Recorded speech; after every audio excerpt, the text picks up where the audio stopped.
चल रहा है उसके अपेक्षित परिणाम आ रहे हैं। हमें व्यक्ति के जीवन को ही बचाना है, उसकी जीविका को ही बचाना है और उसी प्रकार की रणनीति तैयार करते हुए ये कार्यक्रम पूरे देश के अंदर भी और प्रदेश के अंदर भी चल रहे हैं, जो कि उत्तर प्रदेश आबादी के हिसाब से देश का सबसे बड़ा प्रदेश है। इसलिए उत्तर प्रदेश अपनी प्रभावी भूमिका के साथ इस महामारी के खिलाफ लड़ाई में कार्य कर रहा है। इसके अपेक्षित परिणाम भी आ रहे हैं। हम लोगों ने ट्रेस, टेस्ट और ट्रीट के मंत्र को जमीनी हकीकत पर उतारने के लिए पूरी ताकत लगाई। आज उसका परिणाम है कि 95% से अधिक रिकवरी रेट उत्तर प्रदेश के अंदर है। पॉजिटिविटी रेट उत्तर प्रदेश के अंदर 3 के आसपास है। सबसे अधिक टेस्ट उत्तर प्रदेश अब तक कर चुका है। 4,77,00,000 से अधिक टेस्ट उत्तर प्रदेश ने अब तक संपन्न किए हैं। हमने अपनी क्षमता को अधिक से अधिक बढ़ाया है। अगर हम टेस्ट की बात करते हैं, अकेले 24 घंटे के अंदर आज प्रदेश में 3,57,000 से अधिक टेस्ट हुए हैं,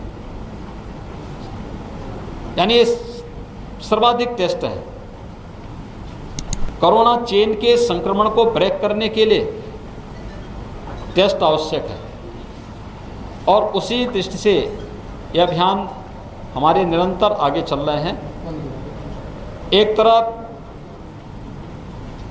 ट्रेस निगरानी समितियों को हम लोगों ने मई प्रथम सप्ताह में ही गांव-गांव भेज दिया था। इन्होंने अच्छा काम किया है।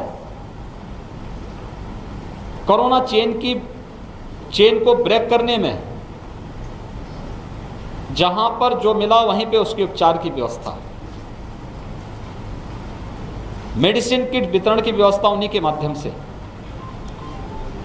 और हर एक स्तर पर, चाहे स्वच्छता, सैनिटाइजेशन और फॉगिंग की कार्रवाई हो, चाहे निगरानी समिति के द्वारा समय पर हर लक्षण युक्त व्यक्ति को दवा उपलब्ध करवाने, 24 घंटे के अंदर आरआरटी की टीम के द्वारा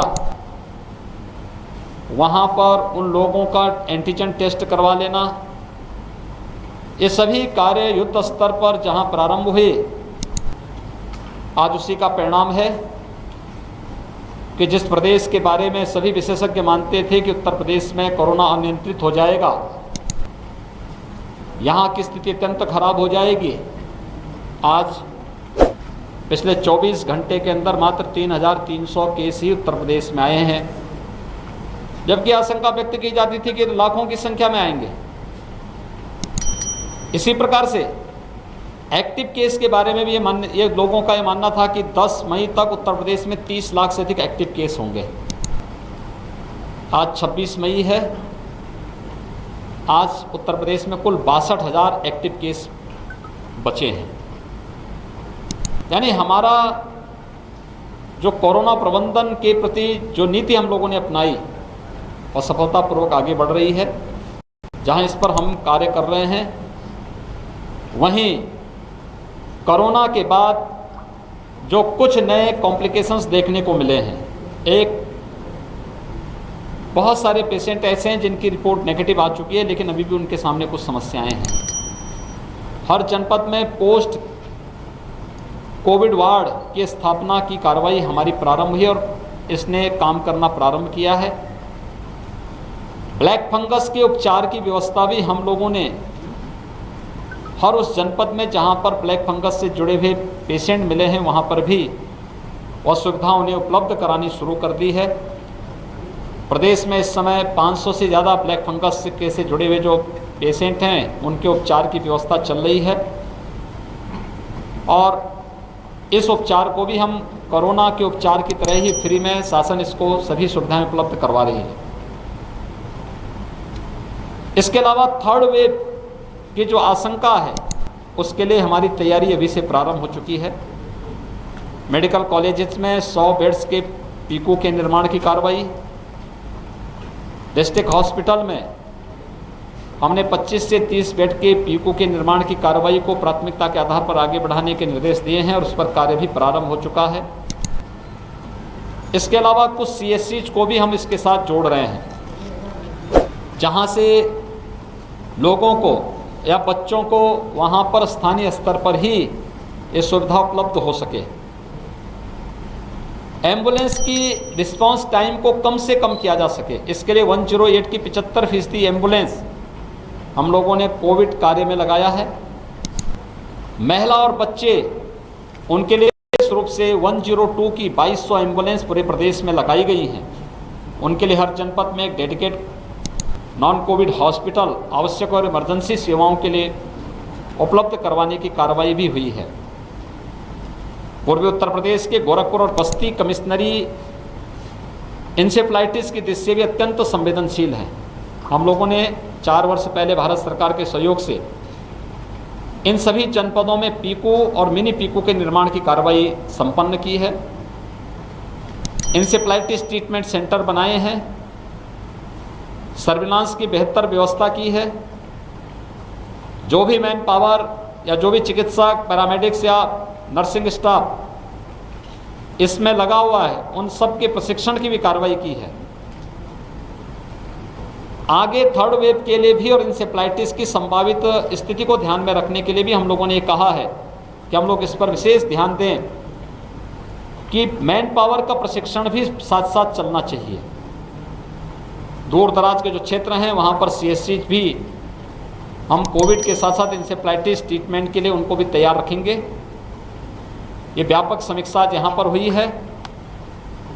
हम लोगों ने स्वच्छता, सैनिटाइजेशन और फॉगिंग पर भी विशेष ध्यान देने के लिए कहा है। यद्यपि ये विगत वर्ष से ही प्राथमिकता के आधार पर इसे आगे बढ़ाया जा रहा है, क्योंकि ये कार्रवाई वर्तमान में कोरोना की चेन को ब्रेक करने में मदद करेगा और भविष्य में बरसात के बाद यह इंसेफ्लाइटिस, मलेरिया, डेंगू, कालाजार, चिकनगुनिया जैसी बीमारियों को रोकने में भी ये मदद करेगा। इंसेफ्लाइटिस प्रभावित गांवों में अभी से शुद्ध पेयजल की आपूर्ति को सुनिश्चित करवाना, व्यापक अवेयरनेस के कार्यक्रम को भी वहां आगे बढ़ाना, इन सभी के बारे में आज यहाँ पर विचार विमर्श हुआ। जो कार्य जिला प्रशासन ने किया उसकी समीक्षा की गई और क्या बढ़ोतरी इसमें हो सकती है इस पर भी उन्हें बताया गया है। कम्युनिटी किचन, कोरोना कर्फ्यू के दौरान होटल रेस्टोरेंट बंद हैं, मरीज के परिजन कहाँ भोजन पाएंगे। कम्युनिटी किचन के माध्यम से उन्हें भोजन की व्यवस्था उपलब्ध करवाने के लिए निर्देश दिए गए हैं। रिक्शा, ई-रिक्शा, स्ट्रीट वेंडर, इन लोगों के पास अपने साधन नहीं होंगे तो उनको लोग उनके कम्युनिटी किचन के माध्यम से भोजन उपलब्ध कराने। हर जरूरतमंद को भारत सरकार के द्वारा प्रधानमंत्री गरीब कल्याण पैकेज के अंतर्गत मई और जून में निःशुल्क खाद्यान्न उपलब्ध कराने की व्यवस्था की गई है। राज्य सरकार के द्वारा जून, जुलाई, अगस्त में निःशुल्क खाद्यान्न हर जरूरतमंद को उपलब्ध करवाने के साथ ही जितने भी श्रमिक हैं, संगठित और असंगठित क्षेत्र के, स्ट्रीट वेंडर हैं और अन्य प्रतिदिन मेहनत करके कमाने खाने वाले उन लोगों के लिए भी भरण पोषण भत्ता की व्यवस्था सरकार ने जून महीने में प्रारंभ की है। ये सभी कार्रवाई हमारी साथ साथ चल रही है। मैंने सभी जनप्रतिनिधियों से भी अपील की है, कोरोना के दौरान उन्होंने बेहतर कार्य किया। किसी एक CSC अपनी विधानसभा क्षेत्र में या अपने संसदीय क्षेत्र में किसी एक CSC या PSC को वे गोद लें और उस पर वे निरंतर वहाँ विजिट करके वहाँ की गतिविधियों को आगे बढ़ाने में अपनी मदद करेंगे तो ग्रामीण क्षेत्र में स्वास्थ्य सुविधाओं को और बेहतर बनाने में हमें मदद मिल सकती है। कोरोना के खिलाफ जो ये लड़ाई चल रही है इसमें वैक्सीनेशन का भी बहुत बड़ा रोल है। प्रदेश ने अब तक 1,81,00,000 से अधिक लोगों को वैक्सीन दिया है। इसमें 13,65,000 से अधिक युवाओं को उपलब्ध हमने उत्तर प्रदेश के अंदर वैक्सीन उपलब्ध करवाया है। 1 जून से हम वैक्सीनेशन के कार्यक्रम को काफ़ी ज़्यादा तेज़ी के साथ आगे बढ़ा रहे हैं। 45 साल से अधिक उम्र के प्रत्येक व्यक्ति को वैक्सीन पहले से ही उपलब्ध कराया जा रहा है हर एक जनपद में। प्रदेश के अंदर वर्तमान में 23 जनपदों में हम लोगों ने 18 से 44 वर्ष की आयु के लोगों को वैक्सीन देने की कार्रवाई प्रारंभ की है। 1 जून से सभी 75 जनपदों में हम इस वैक्सीनेशन के कार्यक्रम को तेजी से आगे बढ़ाना चाहते हैं। इसके लिए सभी प्रकार के निर्देश हर जनपद को दिए जा चुके हैं। 18 से 44 वर्ष की आयु वर्ग के जिन लोगों को ये वैक्सीन देना है उसमें कुछ प्राथमिकताएं भी तय की गई हैं। अभिभावक स्पेशल बूथ बनेंगे। 12 साल से छोटी उम्र के जितने बच्चे हैं उन सभी बच्चों के अभिभावकों को प्राथमिकता के आधार पर कुछ बूथ उनके लिए बनेंगे जहां पर अभिभावक स्पेशल के रूप पर उनको वहां वैक्सीन दिया जा सके, क्योंकि 3rd वेव की आशंका को ध्यान में रखते हुए उन्हें सुरक्षा कवच वैक्सीन के माध्यम से उपलब्ध करवाने के लिए आवश्यक है। दूसरा, मीडिया के कर्मियों के लिए हर जनपद में एक बूथ और न्यायिक अधिकारियों के लिए भी हर जनपद में उनके परिवार के लोगों के लिए अलग से एक बूथ हर जनपद में बनाने के भी निर्देश दिए गए हैं। अब एक क्रमिक रूप से हर माह वैक्सीनेशन की कार्रवाई तेजी के साथ आगे बढ़ेगी। मेरा अनुमान है कि हम लोग जून महीने में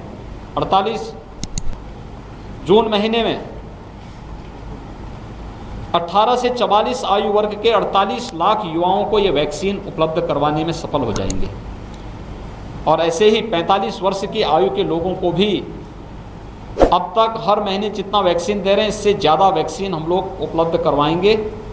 ये सभी कार्रवाई वैक्सीनेशन का ये पूरा कार्यक्रम जितना पूरा ड्राइव चल रहा है ये फ्री में है और हर एक ज़रूरतमंद व्यक्ति ऑनलाइन रजिस्ट्रेशन करके इसका लाभ ले सकता है।